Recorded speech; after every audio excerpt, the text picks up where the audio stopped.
Welcome to my desk setup tour for 2026, and this setup has changed a bit since the last time I showed it, but this year I really wanted to simplify things, and there are a few things that have stayed the same, a few things that have completely changed, and one major change that has made the whole setup a whole lot better.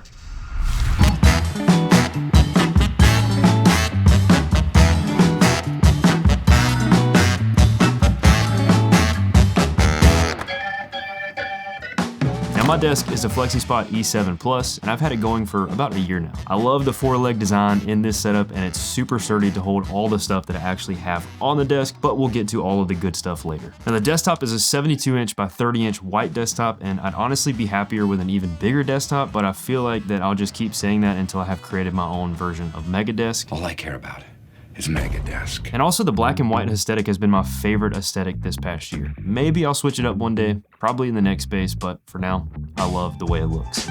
Now, powering the whole operation is my custom-built PC, and I used to be a 100% Apple user, but I built this PC back in 2014 and I've never looked back. Now, Windows does absolutely suck, but for a dedicated video editing and gaming rig, I can't complain. Now, I went with a creator focus build, so the motherboard is the Asus ProArt Z790, and it's mainly for the extra ports on the back for hard drives and other peripherals, and I'm actually still running the Intel i9-14900K just for the sheer power of it. And then for the GPU, I have the Asus Tough Gaming RTX 4090 OC, and then for the RAM, I have 64 gigabytes of DDR5, which is very hard to come by.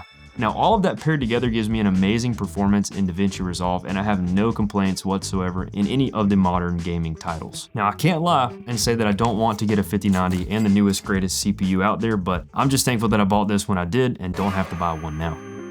Now, to display those edits and modern games, I'm using the newest ultra-wide QD OLED from MSI. Now, I was actually sent this monitor to review, so definitely check that video out if you haven't seen it already for a more detailed breakdown, but I wasn't lying when I said that it probably will never leave my desk. In summary, it's a 5th generation QD OLED with 360 Hz refresh rate, and it's insane for gaming. And video editing is also a game changer because you get a nice long timeline, and the QD OLED panel gives you the best image possible for creating and editing videos. Now, you're definitely going to need to calibrate it or just use the built-in sRGB profile to start, but all in all, it's a great do-it-all monitor in my book, and I love it. And then to hold the monitor, I have this AOC monitor arm that I found on Amazon. It does the job, but it's not the sturdiest, so I'll be looking into upgrading that soon.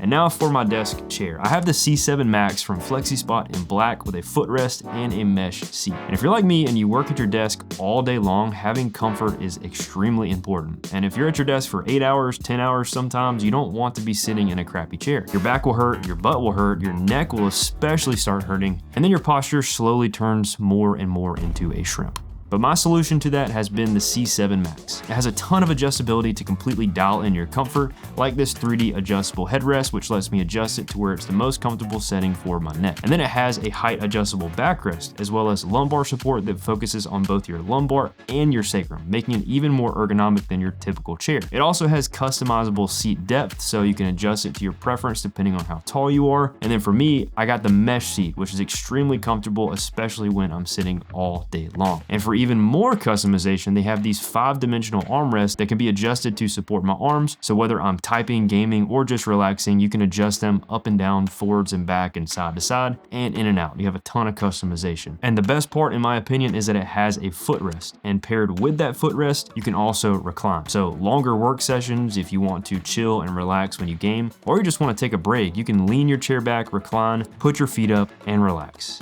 And try not to fall asleep. And you can even sit cross-legged, which is super comfortable.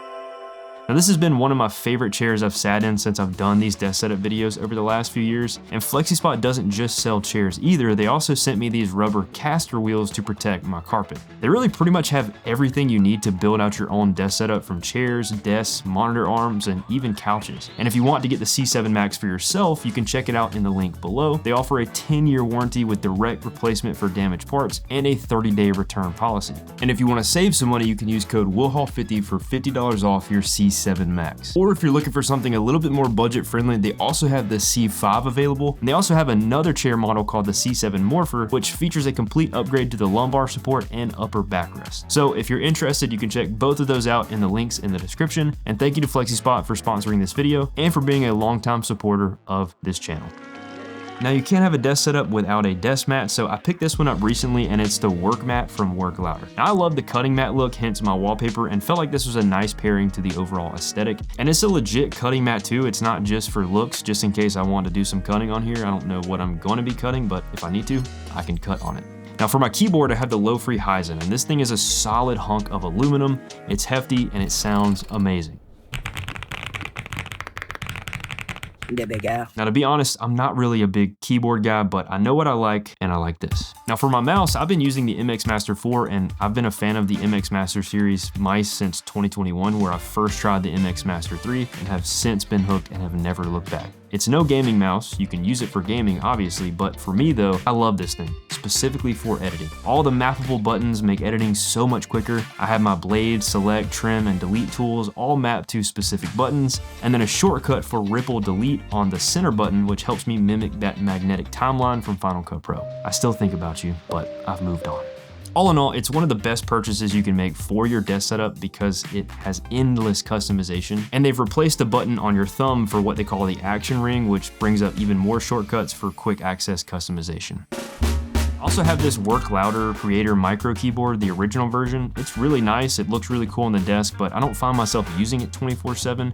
Now for some serious editing, I'll break this thing out and go to town, but I tend to just use my keyboard for 90% of my editing. This is nice to have because you also have endless possibilities for customization in any program. I also have the Stream Deck for even more customization. I'm really customized over here, but I mainly use this for opening certain apps, triggering some system commands, and for the looks. Let's be honest, I like how it looks. Now, if I'm relaxing, playing a game, and I'm not using my keyboard, I have the Envision Pro V2 controller from Scuff Gaming, and it's honestly one of my favorite controllers that I've ever used. I like how it's a good blend between the Xbox and the PlayStation design, plus the mappable buttons on the back are very nice. Now for my audio, this is the newest upgrade to my setup and the most important one that I've made recently. I used to run the PreSonus Airs 3.5s and they were great, don't get me wrong, but they weren't as accurate as I'd like for video editing. And the MR5s were recommended to me by a friend, and boy, this has been a major upgrade. It's like putting on glasses for the first time. I know they aren't like Christopher Nolan approved speakers for editing IMAX Cinema award-winning movies, but they're good enough for me, and I do like how they have Bluetooth functionality.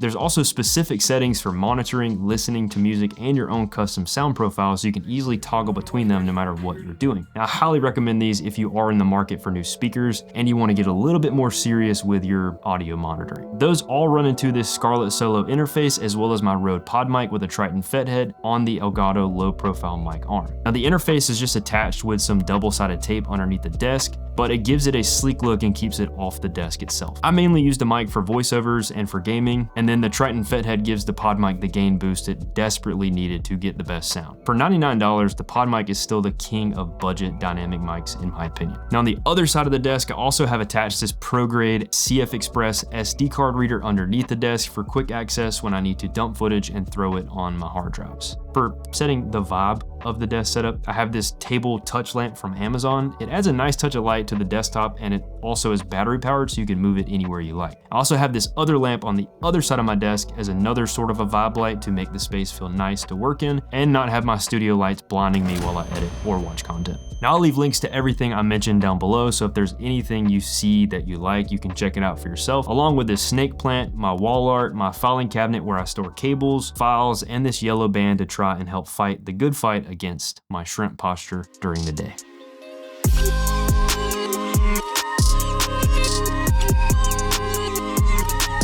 Now, that's been my desk setup, but I have an entire studio in here with a NAS, a creator workstation, 3D printer, and a ton of other stuff. So go check out my other videos on the rest of the space if you haven't seen them already. We got a lot of cool stuff coming to the channel too, and next year, possibly when I move into my new studio. It's gonna be awesome, so stay tuned.